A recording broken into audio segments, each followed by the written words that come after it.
وی د ګناهونو نه نشم صبرېدی یاره څه وظیفه دې راته وښودلی هغه ورته وی وبخیم درته که نه خو زما یو خدمت پکی هله به درته بیا وظیفه خیم وی وبه یې کمه وی څه خدمت دی دی وی د دې بازار نه اپله یو کس دی زه به پیالۍ کې پی در کوم دا پی به هغې کس له وړي او بیا چې ماله راشي چې زه به درته د ګناه نه د بچ کېدو راز وښیم وی دا خو وړه خبره ده د پیو پیالۍ ورله ډکه کړه وی دا پی به اوسي هغې کس ته به یې حواله کې چې راشي جو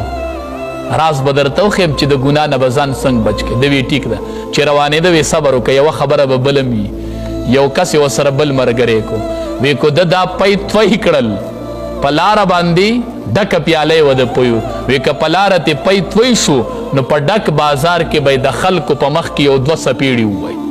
وی دا شرط په ورسره وي چې تویی به تم نه وی ټیک ته نو بل کس یې ورسره ملګری کو هغه هغه پی روغ ورسول هغې کس له واپس راغی د عالم ته وی یاره اوس راته د ګناه نه د بچ کېدو څه راز وښیه د عالم ورته وی په بازار چې تېرېدلې څو زنانه ورته دې وکتل وی یوې ته مې نن نه دي کتلي وی ولې دې نه دي کتلي وی دې فکر کې ومه چې که دې بازار کې رانه پی توی شي او دې مې د خلکو په مخ کې دوه څپېړې وي او ټول بازار راته ګوري نو د دې رسوایۍ نه یېرېدم نو زنانو ته مې نه دي کتلي پیو ته مې کتل هغه عالم ورته وایي وایي چې د دې رسوایۍ نه یېرېدې چې بازار کې به مې دوه څپېړې ووي قیامت کې به دا ټول مخلوق جمع او الله به دې د ټول مخلوق په مخ کې رسوا کوي د هغې رسوایۍ نه نه یېرېږي هغه وی پوه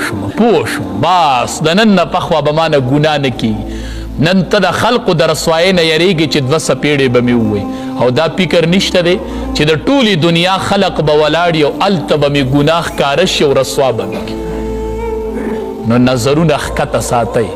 حدیث مبارک کې راځي صحابه کرام یو جهاد له روان رومیان چې کله خبر شول چې صحابه کرام را روان دي نو د صحابو سره د الله امداد وي دا تې ختمو وی څه چل به وکړو مشوره یې وکړله وی زنانه به ورته سنبال کو لارو ته به یې روباسو زنانه یې سنبال کړلې احادیثو کې راځي نیم وجودونه یې ورلم بربند کړل او چې تاسو به لارو کې ودرېږئ چې کله دا صحابه کرام راشي دوی به په تاسو نظر ور واچوي نو د الله امداد به ترې نه ختم شي او چې جهاد له راوتي دي د کورونو نه ورځ هم په بار ایستلي دي نو زنانو ته به یې رغبت ډېري چې کله بازار ته رانږدې شول